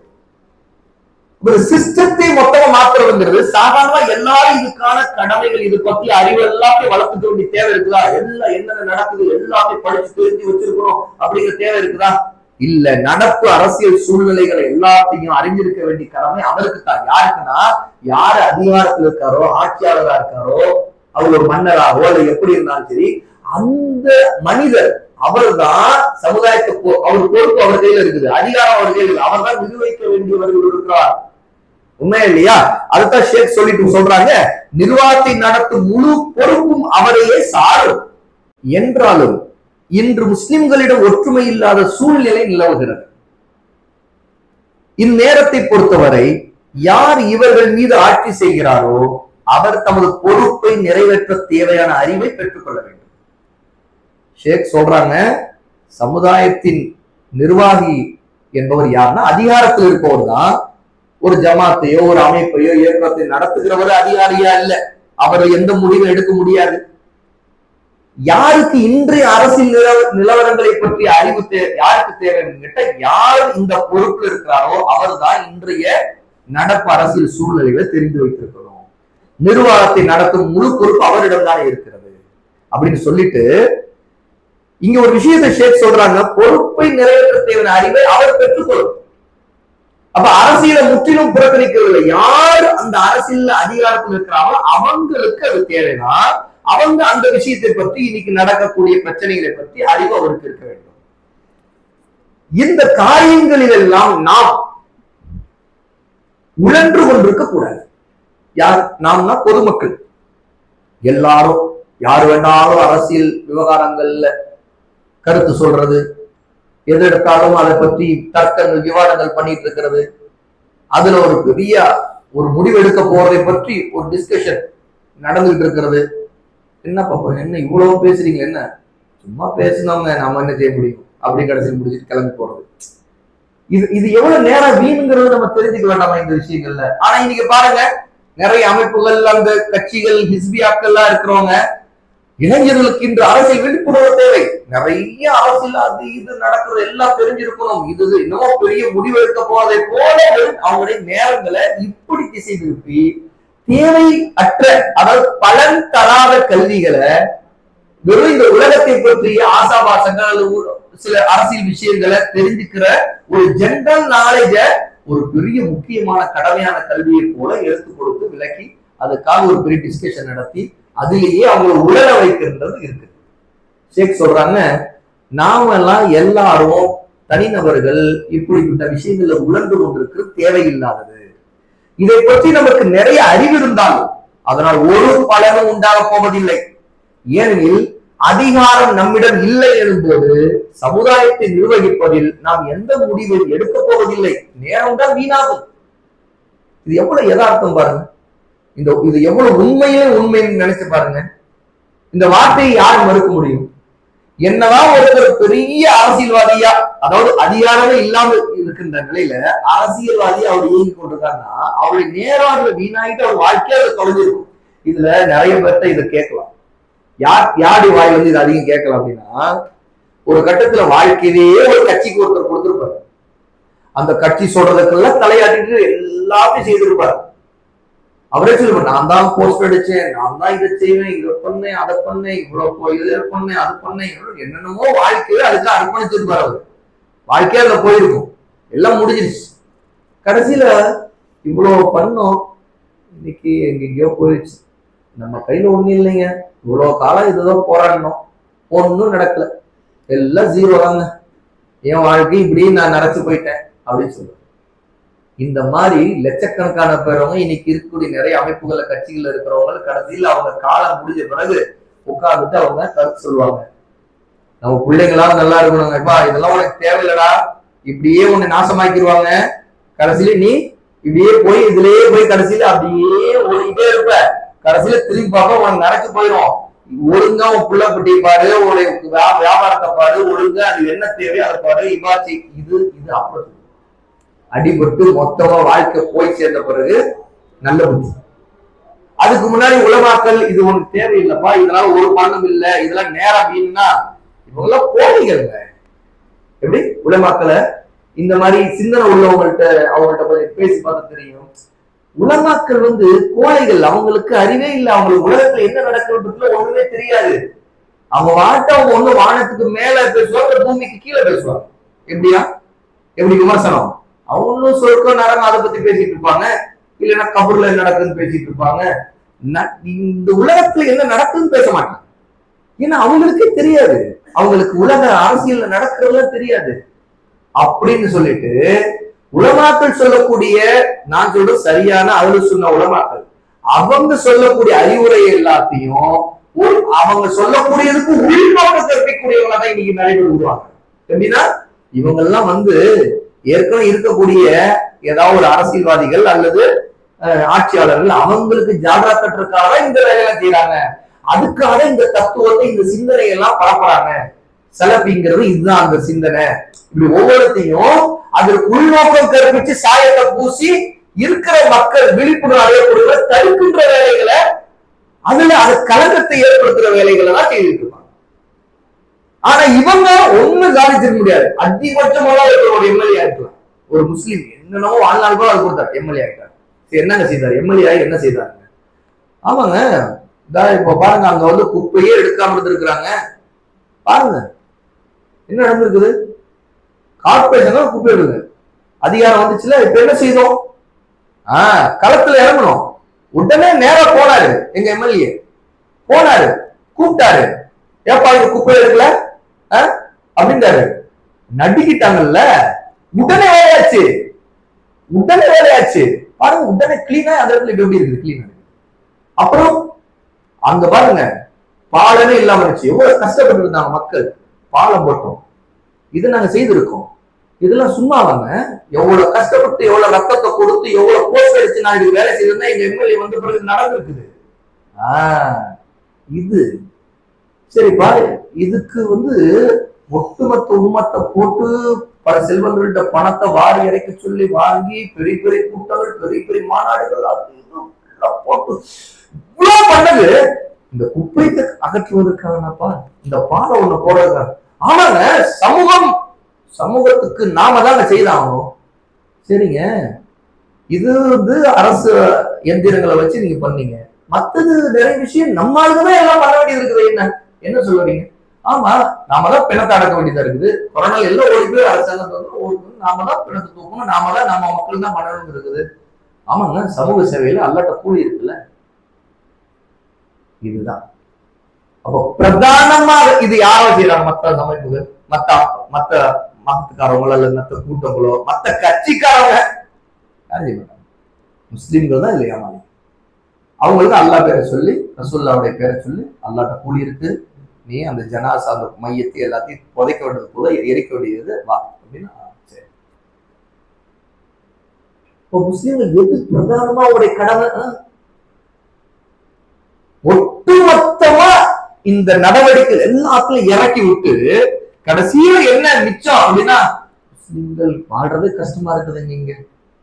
அப்புறம் என்ன பண்றது? இங்க சம்பாதிக்க முடியல, வெளிநாட்டுக்கு அங்க போய் தான் நம்ம இங்க சிஸ்டம் ஒரு வியாபாரம், குறைஞ்சபட்ச வியாபாரத்துல சில விஷயங்கள்ல முன்னேறுவதற்கு ஒரு திட்டம் நம்மிடம் இருக்குதா? இல்ல. கல்வி ரீதியான முன்னேற்றத்திற்கு நம்மிடம் ஒரு திட்டம் இருக்குதா? இல்ல. இப்படி ஒரு பெரிய பட்டியல் எடுத்த கொஞ்சம் யோசிச்சு பார்த்தா தெரியும். நம்ம ஒரு பெரிய ஒரு காணல் நீருக்கு பின்னாடி ஓய்வு கடைசியில் ஒண்ணுமே இல்லாம ஏமாந்து நிக்கிறோமே. அங்க தண்ணி இருக்குன்னு நினைச்சுக்கிட்டு, ஆனா அப்படி வெப்பத்துல அப்படியே ஆவி பறக்குது அந்த இடத்துல. அதான் தூரத்துல இருந்த காணல் நீர். இதுதான் அரசியல். அரசியல் நடவடிக்கையில அதிகாரத்தை நோக்கி இறங்குவதற்கான சொல்லிட்டு இறங்குற பெரிய விஷயத்துடைய உச்சகட்டம்னா கடைசியில ஒருத்தர் ஒரு ஆட்சி அதிகாரத்துக்கு வந்திருப்பாரு. ஒருத்தர் நம்ம ஆளு, ஒருத்தர் எம்எல்ஏ ஆனாரு, எம்பி ஆனாரு. இந்த மாதிரி ஒரு 4 உதாரணங்களை வச்சுட்டு அதை வச்சு ஒட்டுமொத்த முஸ்லிமுடைய சக்திய, ஒவ்வொரு குடும்பத்துடைய சக்திய, ஒவ்வொரு வாலிபருடைய சக்திய ஒரு விஷயத்தின் பக்கம் குவிச்சு மொத்தமா உறிஞ்சி எடுத்து கடைசியில் என்ன நடந்துச்சு? இதுதான் நடந்துச்சு. பாத்தீங்க, எங்க எம்எல்ஏ வந்தனாலதான், முஸ்லீம் இருந்ததுனாலதான் நடந்துச்சு. இது சிஸ்டம் சம்பந்தப்பட்ட விஷயம். சிஸ்டத்துல உட்கார்ந்து நீ இது செய்யணும், நீ கேஸ் போட, நீ அது கம்ப்ளைண்ட் போட, புகார் போட, அது அந்த ரூட்ல போனாதான் நடக்கும். அந்த ரூட்ல போனாதான் நடக்கும். அதுக்கு ஒரு ஆர்ப்பாட்டம் பண்ண நடக்கிறது. அந்த நேரத்துக்கு ஒரு கண் துடைப்புக்கு ஏதோ ஜனநாயகத்தின் நம்பிக்கை வர்றதுக்கு மக்கள் புரட்சி, மக்கள் எழுச்சி, மக்கள் சக்தி நடந்துச்சு பாருங்கள் அப்படின்னு உதாரணம் ஜல்லிக்கட்டுக்கு நடந்த மாதிரி அவங்களே ஒரு விஷயம் தூண்டி விடுவாங்க. மக்கள் எல்லாம் ஜனநாயகத்தின் நம்பிக்கை பாத்தீங்களா, இது எப்படி நடந்துச்சு, இது எப்படி சாதிக்க முடிஞ்சுச்சு, மக்கள் எழுந்தார்கள், திரண்டார்கள், அதெல்லாம் நடந்துச்சு. ஏப்பா அதுக்கு இவ்வளவு மக்களுடைய நிம்மதியையும் அவங்களுடைய குடும்பத்தை, பொறுப்புகள், பெண்கள் வீதிக்கு வந்து கத்தி இவ்வளவு இது பண்ற நிலையில தான் நம்முடைய சமூகத்தை இப்படி நீ வழி நடத்தணுமா? அழகு சொன்ன நம்முடைய உலமாக்கள் இப்படிதான் அறிவுரை சொல்றாங்களா? எவ்வளவு சேதாரங்களை சந்திச்சு, பெரிய சேதாரங்கள், பலன் இத்துணூண்டு. இதுதான் அப்படின்னா ஒரு வியாபாரியா இருக்கிறவன் தான் ஒரு வியாபாரத்துக்கு போனா அவனுக்கு நிறைய நஷ்டம், கொஞ்சம் லாபம். நான் வியாபாரத்துக்கு போனேன் பண்ண மாட்டான். ஏங்க இவ்வளவு லாபம் கிடைக்குதுல்ல, ஏங்க எனக்கு எவ்வளவு நஷ்டம் வருது, சேதம் வருது, எனக்கு தேவையான வருமானமே இல்லையா? இல்ல நான் எதுக்கு வியாபாரத்தை பண்ணணும், விட்டுட்டு போயிடுவோம். ஆனா இந்த கணக்கெல்லாம் இதுல போறதில்லை நம்ம மக்கள். ஏன்னா இது எல்லாமே நமக்கு முன்னாடி ஒரு கனவு கோட்டையை கட்டி வச்சுக்கிட்டே காட்டக்கூடிய ஒரு போக்கு. ஷேக் அதனால சொல்றாங்க, நீங்க அதிகாரத்தில் உள்ளவங்க செய்யற விஷயங்களை நீங்க கையில் எடுத்து நீங்க செய்யலாம். நம்ம உங்கள்ட்ட அதிகாரம் இல்லாம நீங்க ஒண்ணு செய்யறது, நேரம் வீணாய் கொண்டே இருக்குமே தவிர கடைசியில அவுட்புட் என்னன்னா ஜீரோ வந்து நிற்கும். எத்தனை உதாரணங்கள் இப்ப நான் கேட்கிறேன், நீங்களே நிறைய உதாரணம் சொல்லிடுறீங்க. எவ்வளவு பெரிய ஒரு எஃபெக்ட் உம்மத்தே அதுக்கு முடிஞ்சு, அதுக்கு போராட்டம், அதுல விஷயங்கள், அதுக்கு பொருளாதாரம், அதுல நிறைய பிரச்சனைகள், கலவரம், அது இது வரும்போது மஸ்ஜித் பிரச்சனைகள், பாபர் மஸ்ஜித் பிரச்சனைகள், அதுல எவ்வளவு நாம வந்து சமூகத்துடைய சொத்துக்கள், சமூகத்துடைய ஆற்றல், சமூகத்தில் இருக்கிற வாழ்வுடைய நேரங்கள் எவ்வளவு கொடுக்கப்பட்டு அப்படின்னா இதுக்கெல்லாம் தீர்வு என்ன? அல்லாஹு தஆலா தன்னுடைய நபிக்கு எந்த வழியை காட்டினா அது மூலமாகத்தான் அல்லாஹ்வுடைய இருக்கும், அல்லாஹ்வுடைய உதவி கிடைக்கும். ஷேக் என்ன சொல்றாங்க பாருங்க. உதாரணம் சொல்கிறேன். இன்று முஸ்லிம்களுக்கு எதிராக அவர்களின் பூமியிலேயே யுத்தம் நடக்கிறது. இதை காரணம் காட்டி முஸ்லிம்களின் உணர்ச்சிகளை தூண்டிவிட்டு கிளர்ச்சிக்கு தயார்படுத்துவதால் ஏதேனும் பலன் இருக்கிறதா? உதாரணம் பலஸ்தீன் முஸ்லிமுக்கு எதிராக அவங்க சொந்த பூமி, அங்கே யுத்தம் நடக்கும், யகூதிகள் அவர்களை கொள்ளுகிறாங்க. இந்த நிலையில அங்க நடக்கிறதுக்கு இங்க தூண்டிவிட்டு நாம் ஏதோ சாதிக்கணும், வாங்க என்ன செய்யலாம், நாம எல்லாம் சேர்ந்து ஏதாவது என்ன செய்யலாம். முதல்ல இல்லைங்க ஜனநாயகம் முதல்ல இங்க வந்து ஆர்ப்பாட்டம் போடணும், அதுல ஏதோ ஒரு பலன் நடக்க போதா, ஏதோ ஒரு அவுட்புட் கிடைக்க போதா, ஒண்ணு கிடைக்க போகுது. அதுல முஸ்லீமுடைய நேரங்களை அதுல பயன்படுத்த, அல்லது ஜிஹாத் செய்யலாம் அப்படின்னா அதிகாரம் இல்ல, ஆயுத பலம் எதுவும் இல்ல, தலைவர் இல்ல, அமீர் இல்ல, எங்க ஒரு ஜிஹாத்?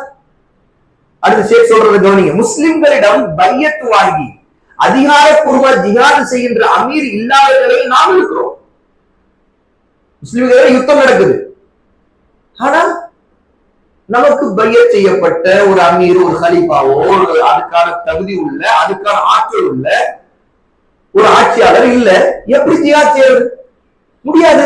சொல்றாங்க இந்த நிலையில் முஸ்லிம்களை தூண்டி விடுவதால் எந்த பலனும் இல்லை. அதே சமயம் முஸ்லிம்களை தயார்படுத்துவது நமக்கு கடமை இல்லை என்றும் சொல்ல மாட்டோம். ஆனா அதற்குரிய நேரம் இதுவல்ல. முஸ்லிம்களை கண்டுக்கவே கூடாது அப்படிங்கிறது இல்ல, ஆனா அதுக்கான நேரம் இல்ல, அதிகாரம் இல்ல. நீங்க அவர்கள் காரியங்கள் இறங்குறீங்க. ஆட்சியாளருக்கு எதிராக தூண்டி விடு இருக்கின்ற முஸ்லீம் ஆட்சியாளருக்கு எதிராக மக்களை திசை திருப்பதற்கு தொடர்ந்து தூண்டி விட்டுக்கிட்டு அவங்க மீது வெறுப்பை வளர்க்கிற வேலை. ஆனால் சரியான இஸ்லாமிய கல்வியை போதித்து அதன் அடிப்படையில் பண்படுத்துகிற தஸ்பியா தர்பியா வேலையில் நாம் சுறுசுறுப்பாக இயங்குவதே இப்போதைய தேவை. ஆரம்பத்தில் முதல் அவரோட சொன்னேன் தஸ்பியா தர்பியா, இதுல முஸ்லிம்களுக்கு சரியான இல்ம கொடுத்து அவங்களை பயன்படுத்தி இத ஒரு தந்தையின் இடத்துல இருந்து பாருங்க. நிறைய கட்சி அமைப்பு அரசியல் இயக்கங்கள்ல தலைவர்களா இருக்கிறவங்களை கொஞ்சம் கவனிச்சவங்க தெரியும். அவங்களுடைய பிள்ளைகள், அவங்களுடைய முக்கியமா அவங்க யார தங்களை அடுத்த கட்ட வாரிசால பாக்குறாங்களோ அவங்கள முதல்ல அதிகமா இதுல போட்டு என்னது உழக்கிறது இல்லை, உழப்புறது இல்லை. அவங்க பிள்ளைகள் முதல்ல நீ இதை படி, இப்போ உனக்கு இதுல வேணாம், அப்புறம் பிறகு பாத்துக்கலாம், நீ நான் ஒழுங்காப்படி, நீ இதை இந்த ரூட்ல போற, இப்படி போ, அதுல அவங்க கரெக்டா கைட் பண்றாங்க. ஆனா வெளியில இருக்கிற இளைஞர்ல வாங்க வாங்கன்னு கூடுது. அவனுக்கு அதை சொல்றாங்களா? உன் பிள்ளைக்கு மட்டும் ஒரு சட்டம், மத்தவங்க பிள்ளைன்னா வந்து அவங்க எப்படி இருந்தா நீ பாபாவன் கூட்ட உட்கார வச்சுட்டு அவனை மண்டையை கழுவி அவனை கொண்டு வந்து ரோட்ல கட்டி வச்சு அவன் இதை செய்யாத செஞ்சு நான் உசுப்புரியப்பா, உன் பிள்ளை முன்னாடி இல்லையே. இது ஒரு யதார்த்தமான புரிதல். நீங்க உங்களுக்கு நீங்க கேட்டு பாருங்க, கொஞ்சம் கவனிச்சு பாருங்க.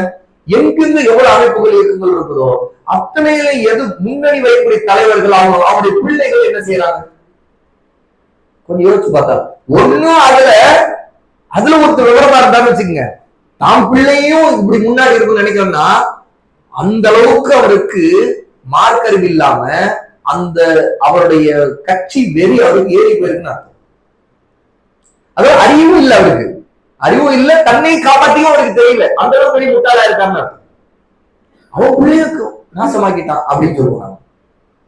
ஏன்னா அவருடைய கட்சி அல்ல அவர் எடுத்துக்கொண்ட கொள்கைக்கு விசுவாசமா இருந்திருக்காரு, அவ்வளவுதான் அது வித்தியாசம். ஆனா மத்தவங்க சிலர் நிறைய பேருடைய நிலை கேட்டா இல்லப்பா நீ இப்ப படிச்சுட்டு இருக்க, இப்ப நீ எல்லாம் ஒண்ணு இதுல போட்டு உழைப்பிக்காத, நாளைக்கு ஏதோ பிரச்சனை உடனே பிடிச்சிட்டு போயிடுவாங்க, டைம் இல்லை நமக்கு, நீ நல்லபடி நீ தயாராக அப்புறம் பார்த்துக்கலாம் அப்படின்னு பிள்ளைய வளர்ப்பாங்க. அது பொதுவா நம்ம முஸ்லிம் அமைப்புகளே மற்ற முஸ்லிம் அல்லாதவருடைய கட்சிகள்ல இயக்கங்கள்ல அந்த நடக்கக்கூடிய பிரச்சனைகள்ல அவங்க தங்களுடைய பிள்ளைகளை வளர்க்கிறத பத்தி பாருங்க, வெளிநாட்டுல படிக்க வச்சு அப்படி பண்ணு அவங்களாம் இங்க கொண்டு வரதில்லை, ஆனா மற்ற மக்களை எல்லாம் நாசமாக்குறாங்க அப்படின்னு விமர்சனம் செய்யறது இங்க இருந்து அவங்க விமர்சனம் செய்வாங்க அவங்க. ஆனா அவங்க கட்சி அமைப்புகள் வரும்போது பிள்ளைகள் ஒவ்வொரு பிள்ளையும் நம்ம பிள்ளை மாதிரிதான், அவனை வழிகிடக்கூடாது, அவனுக்கு சரியான கல்வி கொடுக்கணும், அவன் தர்பியத் பண்ணணும், அவர் நல்ல முஸ்லீம் ஆக்கணும், அவனுக்கு சரியா அக்கீதாவை கற்றுக் கொடுக்கணும். இந்த சீர்திருத்த நோக்கம் எந்த அளவுக்கு ஒவ்வொரு அமைப்பு இயக்கங்களுக்கு மத்தியில இருக்கக்கூடிய அதுல இருக்கக்கூடிய பொறுப்புதாரிகளுக்கு இருக்குன்னு நினைச்சு பாருங்க. அவங்களே அப்படிதான் நாசமாயிடுறாங்க. இது அவங்களே பட்டுக்கொள்கிற அந்த நோய் அல்லது அவங்களுக்கு வந்தக்கூடிய பிரச்சனையில அவங்களே அறியாம பரப்பர வைரஸ். அப்போ உலமாக்கள் ஒரு தந்தையின் இடத்திலிருந்து இதை நமக்கு சொல்லிக் கொடுக்கிறாங்க. கவனிங்க, அழைப்பு பணியில் ஆர்வம் கொண்ட அத்தனை பேரையும் அதில் ஈடுபடுத்த வேண்டும். எதில்? தஸ்பியா தருவியால தாராள ஈடுபாடு உள்ளவங்களோ அதுல ஈடுபடுத்தணும். இதை விட்டு உணர்ச்சி வசப்பட்டு கிளர்ச்சி செய்யும் காரியங்கள் நம்மை மூழ்கடித்துக் கொண்டால் அதனால் நாம் திசை திருப்பப்படுவது நிச்சயம். அழைப்பு பணிக்கு பலமான அஸ்திவாரம் போடுவதிலிருந்து திசை மாறி விடுவோம். தாவாவுல சரியான அஸ்திவாரம் போடுவது நாம திசை மாறிடுவோம், டைவர்ட் ஆயிடுவோம். என்ன இந்த அரசியல் உழப்பல்கள் சொதப்பல்கள் இது இருக்கிற குழப்பங்கள் இதுல போய் மூழ்கிட்டு இதுலயே அதையே தொண்டி போறது. அதை பத்தி என்னென்ன செய்யணும், அடுத்து என்ன செய்யணும், அடுத்து இப்படி பண்ணலாமா அப்படி பண்ணலாமா, உடனே அரசு விவாதம் தர்க்கம், இது என்ன நடந்துச்சு, ஓ அரசு இப்படி போறதா, அடுத்து நம்ம இதை எடுத்துக்கணும், இதுக்கு முன்னாடி நிக்கணும், இது முதல்ல நிக்கணும், இதை எதிர்க்கணும், இப்படியே அதுலயே ஓடிக்கிட்டே இருக்க வேண்டியதான். ஆல்ரெடி பல தலைமுறை ஓடி போச்சு, அப்படியே கடைசியில போட்டோ போயிட்டாங்க. இப்படி இருக்கின்ற வாய்ப்புகளையும் அப்படி கெடுத்துறது. அப்படி ஆயிடக்கூடாது. கொள்கை வணக்கங்கள் நடத்தைகளை சீர்திருத்தும் பணி ஒவ்வொரு முஸ்லிமுக்கும் தனிப்பட்ட கடமை. அப்படிதான் இபாதத்துகள், சுலுக்னா நடத்தைகள், நம்முடைய வாழ்க்கை நடத்தைகள், இதையெல்லாத்தையும் சரி செய்து நம்முடைய வாழ்க்கையில ஒவ்வொருத்தரும் தனிப்பட்ட ரீதியில இந்த கடமை நிறைவேற்றி ஆகும். இது ஃபர்து ஐன் அப்படின்னு சொல்லுவாங்க. அக்கீதாவை சீர்திருத்திக் கொள்றது, தௌஹீத், ஷிர்க், குஃபுர் சம்பந்தமான விஷயங்களை படிச்சு ஈமானிய விஷயங்களில் தெளிவு பெறுவது ஃபர்து ஐன். ஃபர்து ஐன் ஒவ்வொருத்தருக்கும் கடமை. அதே மாதிரி இபாதத்துகள், நம்முடைய தொழுகை வணக்கங்கள், நம்முடைய நோன்பு, எல்லா விஷயங்களையும் இஸ்லாமுடைய கடமைகள், இஸ்லாம் செய்ய வேண்டிய கடமைகள், இஸ்லாமிய அடிப்படை கடமைகள், தொழுகை, ஜக்காத், நோன்பு, ஹஜ், இந்த விஷயங்கள் இதெல்லாம் ஃபர்து ஐன். ஒவ்வொருக்கும் அவருடைய சக்திக்கு உட்பட்டு அந்த நேரத்தில் கடமையாகும். சில கடமைகள் சமுதாயத்தின் மீது பொது கடமையாக இருப்பதை போல இக்கடமையில் யாரும் விதிவிலக்கப்பட முடியாது. ஃபர்து கிஃபாயான்னு சொல்லுவாங்க. பொது கடமை சிலர் செய்தா போதும், மற்றவங்களுக்கு அந்த விதிவிலக்கு, மற்றவங்களுக்கு குற்றம் இல்லை அப்படிங்கிற கடமைகள். அந்த மாதிரி நிறைய கடமைகள் இருக்கு. சிலர் தான் செய்தா போதும். அந்த மாதிரி கடமைகள்ல நம்முடைய அக்கீதா சம்பந்தப்பட்ட இபாதத்துகள் சம்பந்தப்பட்ட நம்முடைய நடத்தைகள் சுலுக் சம்பந்தப்பட்ட விஷயங்கள் அது வராது. இதெல்லாம் அவரவர் கட்டாயம் ஒவ்வொருத்தரும் நிறைவேற்ற வேண்டிய கடமை. இந்த கடமை நாளைக்கு அல்லாஹ் விசாரணை இருக்கு, தப்பிக்க முடியாது. பொது கடமையா இருக்கக்கூடிய ஃபர்து கிஃபாயா மாதிரி ஒரு சிலர் செய்தாலே மற்றவங்க மேல ஒரு குற்றம் போயிடும் அப்படிங்கிறது மாதிரி இல்லை. உதாரணத்துக்கு தொழுகை வச்சு அதிகமா நம்ம சொல்லுவோம். 5 வேளை தொழுகை எல்லாம் ஃபர்து ஐன். ஆனா ஜனாசா தொழுகை ஃபர்து கிஃபாயா. அப்படின்னா என்ன? கட்டாயம் தான், ஆனா எல்லாருக்கும் இல்லை. ஒரு சிலராவது ஒரு முஸ்லிம் ஜனாசாவை தொழுகை நடத்திட்டாலே போதும், மற்றவங்க யாரு மீது குற்றம் வராது. ஆனால் ஒரு முஸ்லிம் ஜனாசாவுக்கு யாருமே தொழுகை நடத்தல அப்படின்னா அறிந்தவங்க யாரெல்லாம் அந்த ஒரு முஸ்லிம் இறந்ததை பற்றி அறிந்தாங்களோ அவங்க எல்லாரும் குற்றவாளி. ஏன்னா யாருமே தொழுகை நிறைவேற்றல, அந்த ஜனாசாவை தொழுகை நடத்தி கொண்டு போய் அடக்கம் பண்ணல அப்படின்னா குற்றம். அப்ப ஜனாசா தொழுகை இருக்குது, அது ஃபர்து தான், ஆகும் சிலர் மீது தான் ஃபர்து, சிலராவது செய்யணும். அதுதான் ஃபர்து கிஃபாயான்னு சொல்லுவாங்க. ஆனா ஃபர்து ஐன் அப்படின்னு சொன்னா எல்லாரும் மீதும் கடமையா இருப்பது. அது போலத்தான் 5 வேளை தொழுகை, ஃபஜ்ர், துஹர், அஸர், மக்ரிப், இஷா, இதெல்லாம் அந்தந்த வக்துகளை தொழுகை ஒவ்வொருத்தருக்கும் தனித்தனியா கடமை. அப்ப அது போல விதிவிலக்குங்கிறதெல்லாம் ஃபர்து கிஃபாயா போல இதெல்லாம் இல்ல. நடப்பு நிலைமைகளை அறிந்து வைத்திருப்பது, அரசியல் நடவடிக்கையில் ஈடுபடுவது போல பொது கடமைகள். இப்ப ஷேக் இது சொன்னாங்கன்னா அரசியலும் ஒரு விதத்துல ஒரு கடமைதான். ஆனா பர்து ஐன் இல்லப்பா, அது பர்து கிஃபாயா. சிலர் அதை செய்தா போதும். அவங்க அந்த பொறுப்புல அவங்களுக்கு அந்த தகுதி இருக்குது, அந்த அதிகாரம் இருக்குது, அவங்களுக்கு அந்த அறிவும் இருக்குது அப்படின்னா அவங்க மட்டும் அதுல ஈடுபடுவாங்க, அவங்க மட்டும் அதை பார்த்துக்குவாங்க. அவ்வளவுதான் நம்மளால செய்ய முடியும். நாம போய் அவங்களோட இருந்துட்டு நாமளும் அதையே உழைச்சிட்டு இருக்க வேண்டிய தேவையில்லை. அது டைம் வேஸ்ட் அப்படிங்கிறாங்க. நீ ஒண்ணும் செய்ய போறது இல்லையே, நீ என்ன செய்ய போற? நீ ஒண்ணு செய்ய போற, உனக்கு அதிகாரம் இல்லை, எதுக்கு நீ? அப்ப பர்து கிஃபாயாங்கிற வகையில தான் இந்த அரசியல் நடவடிக்கைகள் எல்லாம் வரும். அப்ப அரசியலில் எல்லாரும் ஈடுபடுறது இல்ல, யாருக்கு அதிகாரம் இருக்குதோ அவங்கதான் அதை செய்யணும், அவங்கதான் நாளைக்கு அல்லாஹ்வோட பதில் சொல்ல போறது அப்படிங்கிறாங்க. ஆட்சியில் இருப்பவர்கள் தான் இவற்றை அமல்படுத்தும் அதிகாரம் கொண்டிருப்பார்கள். எது? பர்து கிஃபாயாங்கிற இந்த கடமையை நிறைவேற்றுகிறவங்க யாரு? ஆட்சி அதிகாரத்தில் இருக்கிறவங்க, மற்றவங்க எல்லாம் இல்ல. கையில் ஆட்சி அதிகாரம் எதுவுமின்றி மக்கள் கூட்டத்தை இக்காரியத்தை உழன்று கொண்டிருக்க செய்பவர்கள் மார்க்கத்தை சரியாக புரிய வேண்டிய மிக முக்கிய காரியத்திலிருந்தும் அம்மக்களை திசை திருப்பி விடுகிறார்கள். ஷேக் சொல்றது புரியுதா? என்ன சொல்றாங்க? ரெண்டு கடமை, பர்து ஐன், பர்து கிஃபாயா. இபாதத்துக்கு அகீதா, இபாதத்து, சுலூக், அதாவது நடத்தைகள், இந்த மாதிரி விஷயங்கள் எல்லாம் ஒவ்வொருத்தரும் கடமை. நாளைக்கு அல்லாஹ்ட்ட ஒவ்வொருத்தரும் பதில் சொல்லணும். ஆனா பர்து கிஃபாயா இருக்கிற வகையில தான் அரசியல் வரும். அந்த அரசியல் யார் செய்ய முடியும்? யாருக்கு அதிகாரம் அவங்க தான் செய்ய முடியும். அப்போ அவங்க செய்ய வேண்டிய அந்த விஷயத்த எல்லாரையும் அதுல ஈடுபடுத்தி, எல்லாரையும் டைம் வேஸ்ட் பண்ணி, எல்லாரும் அதுல பேசணும், எல்லாரும் அதுல தர்க்கம் பண்ணணும், எல்லாரும் அதுக்கு போராடணும், இப்படி ஒரு நிலைமை ஏற்படுத்துறது இருக்குது. இது உண்மையிலேயே மார்க்கத்தை சரியா புரிய வேண்டிய மிக முக்கியமான இந்த கல்வி சார்ந்த கடமையில, பர்து ஐனான கடமையில இருந்து இந்த மக்களை திசை திருப்புற வேலைகளெல்லாம் இப்படி செய்யவே கூடாது அப்படின்னு சொல்லிட்டு ஷேக் சொல்றாங்க. இதுதான் இன்றைய பெரும்பாலான இஸ்லாமிய இயக்கங்கள், கட்சிகளின் வழிமுறையாக இருந்து கொண்டிருக்கிறது. அவங்க என்ன செய்யறாங்க? பர்து கிஃபாயாவான பர்து ஐன் போல ஆக்கி விட்டுட்டாங்க. இவர்கள் மார்க்கத்தை கற்றுக்கொள்வதற்காகவும் சரியாக புரிந்து கொள்வதற்காகவும் தங்களிடம் வந்த முஸ்லிம் இளைஞர்களுக்கு சரியான கொள்கை, வணக்கங்கள், நடத்தைகள், சமூக ஒழுக்கங்களை கற்றுத்தருவதில்லை. எவ்வளவு பெரிய உண்மை! என்னமோ தமிழ்நாட்டில இருந்துட்டு எல்லா விஷயம் பார்த்த மாதிரி சொல்றாங்க. என்ன இன்றைய தமிழ்நாட்டில் இப்போது இருந்து ஒவ்வொரு தமிழ்நாடுல இல்ல, உலகம் முழுக்க எங்கெல்லாம் இயக்கங்கள், அமைப்புகள், கட்சிகள், சமூகத்தை நாங்க வழி நடத்தணும்னு சொல்றாங்க, அவங்க எல்லாம் அரசியல்ல மக்களை வழி நடத்திட்டு இருக்காங்க. அதனால ஷேக் சொல்றாங்க, இந்த பிள்ளைகளை உங்களை நம்பி வராங்க இளைஞர்கள், ஏதோ நீங்க சமூகத்துக்குன்னு சொல்லி பேசுறதுனால, உம்மத்துன்னு பேசுறதுனால உங்கள்கிட்ட வராங்க.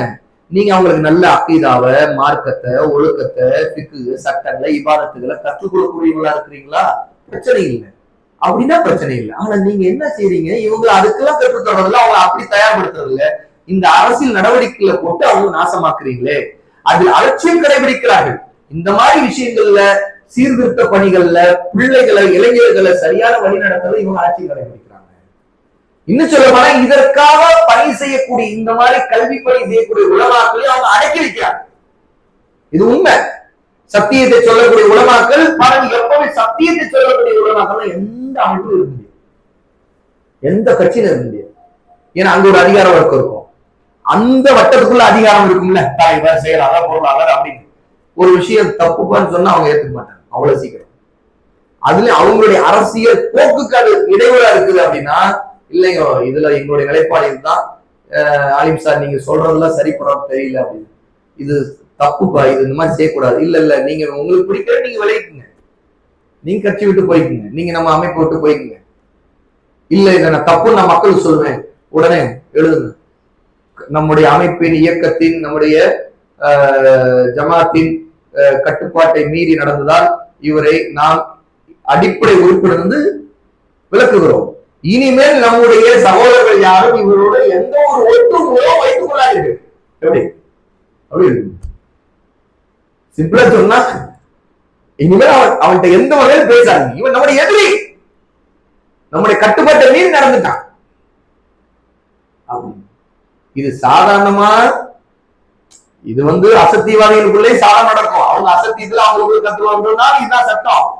சத்தியத்தை சொல்ற நேரத்திலையும் நாம ஒருத்தர் ஒரு ஆளுங்க இருப்பாரு, இந்த மக்கள் நம்ம நல்ல விஷயங்களை சொல்லலாம் தான் போனேன், என்ன நினைச்சு போனேன், அவங்களே துரத்து விட்டுட்டாங்க. என்னங்க நீங்க போனீங்க, உங்களை அரவணைச்சு தூக்கி வச்சு ஆடி இருக்கணுமே, நீங்க வேற தூக்கி வச்சு ஆடுறதா? நமக்கு பயமா இருக்கு, நம்மளுக்கு இருக்கிற ஈமானு போயிருக்கு. கடைசியில் நம்ம சொல்லி பார்த்தோம். இப்படி இந்த டயலாக்ல எவ்வளவு பேர் இருக்கும் பாருங்க. இது நம்மளால ஆயுசா அல்லாதவங்கள சாதாரண சொல்லுவாங்க. நாம இவ்வளவு சொல்லி பார்த்தோங்க, அது இதை திருத்த முடியாது, அதெல்லாம் நம்மளோட அதிகாரம் இல்லை, நம்ம சொன்னா கேட்க மாட்டாங்க. நாம இப்ப சொன்னாலே நம்ம மக்களே நம்மளுக்கு எதிராக திருப்பிடுறாங்க. நாம ஒரு வார்த்தை சொல்ல முடியலைங்க, நாம தாங்க இந்த அமைப்பை, இந்த ஜமாத்தை நான் தாங்க நம்ம எங்க ஊர்ல உருவாக்குனேன், நான் தாங்க முதல் தடவை போஸ்ட் அடிச்சேன், நைட் எல்லாம் போய் இது தடவை ரூட்டுதான் போட்டு எல்லாரும் கூப்பிட்டு வந்தேங்க. இப்ப நானே இல்லைங்க. ஏங்க நானே இல்லை? எல்லாம் அதிகமாயிட்டாங்க, எனக்கு எதிராக திருப்புறாங்க. நாம பேசணும், நம்ம அவ்வளவுதான் கண்டிச்சுவாங்க படுத்துறது, பார்க்கும் சலாம் பாக்குறாங்க, தொழிலுக்கு பள்ளிவாசலுக்கு போக முடியல. இது சாதாரண உண்மையா இல்லையா? இதுல இன்னைக்கு எல்லா ஜமாத்துகள் அமைப்புகள் அடிபட்ட ஒவ்வொருத்தையும் கொஞ்சம் இப்பதான் அடங்குறது. அவங்க இப்ப என்ன தெரியுமா அடங்கு தெரிஞ்சிருச்சு. இப்ப முதல்ல உலமாக்கள் அறிவுரை சொன்னதெல்லாம் இயக்கம், இந்த கட்சி அமைப்புகள்ல நீங்க போகாதீங்க, குர்ஆன் சுன்னாவை சரியான சலபி வழியில கடைபிடிங்க, இந்த ஹிஸ்பியத் பாதையில போகாதீங்க சொன்னா அதெல்லாம் இல்ல, இவரா இவரு இப்படித்தான் அப்படின்னு சொல்லிடணும். அப்புறம் பார்த்தா அப்புறம் அங்கே அடி வாங்கின பிறகு நீங்க எவ்வளவு சொன்னீங்க, நாமளும் அந்த ஆளை நம்பி போனோம், கடைசியில் பார்த்தா அவன் பெரிய கழிசடைங்க. அவன் எப்படி பேசுறாங்க அப்ப அடுத்த வெளியில, பெரிய அயோக்கியங்க, பக்கத்துல போனவங்க தெரியுது. அப்புறம் இங்க இருக்காருங்க கல்லனுங்க, இவனுக்கு சொன்ன பிறகு நமக்கு தெரிஞ்சு எல்லாம் கூடதான் இருக்காரு இவனுங்க. அப்படிதான். அதான் எல்லாம் மானக்கேடான பாதையில போனா, அல்லாஹ்வின் பாதையை விட்டு ஹராமான பாதையில போனா இதுதான். அப்போ ஷேக் சொல்றதை கவனிங்க. அப்போ இந்த அமைப்புகள் இயக்கங்களுடைய வழிமுறையில என்ன பிரச்சனைன்னு கேட்டா, அவங்க எடுத்துக்கொண்ட அஜெண்டாவின்படி மக்களை திரட்டி அதுல இயக்கிட்டு அதுலயே உலகிட்டு வைக்கிறாங்க. இந்த அழைப்பாளர்கள் சிலர் அரசியலில் முழு மூச்சுடன் இறங்கி நாடாளுமன்றங்களில் நுழைவுண்டு. ஷேக் சொல்றது கவனிங்க. இந்த தாயிகள் இந்த மாதிரி பணிகள்ல இறங்குறாங்களே, இவங்க அரசியல் முழு மூச்சோட இறங்கி இருப்பாங்க. கடைசியில நீயா நானா கடைசியும் என்ட்ரி ஆயிடுவாங்க, எங்க பார்லிமெண்ட் கூட போயிடுவாங்க. ஆனால் அல்லாஹ் இறக்கிய சட்டங்களுக்கு மாறாகவே அங்கும் ஆட்சி நடக்கும். இதனால் மிக முக்கியமான காரியங்கள் திசை திருப்பப்பட்டு அவ்வளவாக முக்கியத்துவமே இல்லாதவற்றில் மூழ்கி கிடக்க வேண்டியதாகின்றது அப்படிங்கிறாங்க ஷேக். அப்போ இன்றைய அரசியல் நிலவரங்களை வச்சு ஷேக் என்ன சொல்றாங்க, நீங்க இந்த அரசியல் நிலவரங்கள்ல போயிட்டு நீங்க உழப்ப ஆரம்பிச்சீங்கன்னா உங்களுடைய டைம் வேஸ்ட், முடிவு அவுட்புட் ஒண்ணுமே இருக்காது, ஜீரோ. நீங்களா நினைச்சுக்கிட்டு தான் இப்படி பண்ணேன் அப்படி பண்ணேன்னு சொல்லிட்டு ஒரு பெருமைதான் வருவே தவிர, அல்லது ஒரு கட்சியை உருவாக்கி ஒரு கூட்டத்தை உருவாக்கி இந்த பிரிவினைகள் வந்து நீயா நானாங்கிற போட்டிகள் வருவதை தவிர ஒரு கல்வியா நடக்காது, தஸ்பியா நடக்காது. குர்ஆன் சுன்னா அடிப்படையில மார்க்கத்தை விளங்கி சரியான பாதையை பற்றி பிடிக்கூடிய நேர்வழியில நீங்க இருக்க மாட்டீங்க. இதுல முழுக்க உங்களுக்கு எந்த நன்மையும் இல்லாம வெறுப்பு, குரோதம் இந்த மாதிரி விஷயங்களையே உணர்ந்து கொண்டிருக்க வேண்டியது வரும். இன்று நிறைய அமைப்புகள், கட்சிகள் எல்லாம் இந்த பணியை கையில் எடுத்துக்கொண்டு செய்து கொண்டிருக்கிறாங்க. ஆகவே இந்த எல்லாவற்றை விட்டும் நீங்கள் விலகி இருப்பதுதான் சிறந்தது. இந்த அரசியல் நம்முடைய அரசியல் அல்ல, இஸ்லாம் சொல்லக்கூடிய அரசியல் இது இல்ல அப்படிங்கிறது ஷேக் அவர்கள் இங்க நமக்கு புரிய வைக்கிறாங்க. இன்ஷா அல்லாஹ் இதுல இருந்து அடுத்து ஷேக் அவர்கள் இன்னும் என்ன குறிப்பிடுறாங்க அப்படிங்கிறத நம்முடைய அடுத்த அமர்வுல பார்ப்போம். அல்லாஹு தாலா நாம் எதை இதுல கற்றுக்கொண்டோமோ அதுல உண்மையாக அல்லாஹ்வுடைய தீனுக்கு அவருடைய திருப்தியை நாடி உண்மையாக இருக்கக்கூடிய மக்களாக நபிவழியை உறுதியா பற்றி பிடித்து எல்லா கோஷ்டி குரோதமான போக்குகளை விட்டு, ஹிஸ்பியத்தை விட்டு விலகி இருந்து இந்த சுன்னாவை சரியான முறையில மார்க்கத்தை விளங்கி கல்வி ரீதியா படித்துக் கொண்டு சரியான அறிஞர்களை அறிந்து படித்துக் கொள்ளக்கூடிய நல்ல துல்லாபுல் கல்வி தேடும் மாணவர்களாக அல்லாஹ் நம்மை அனைவரையும் ஆக்குவானாக. وآخر دعوانا الحمد لله رب العالمين.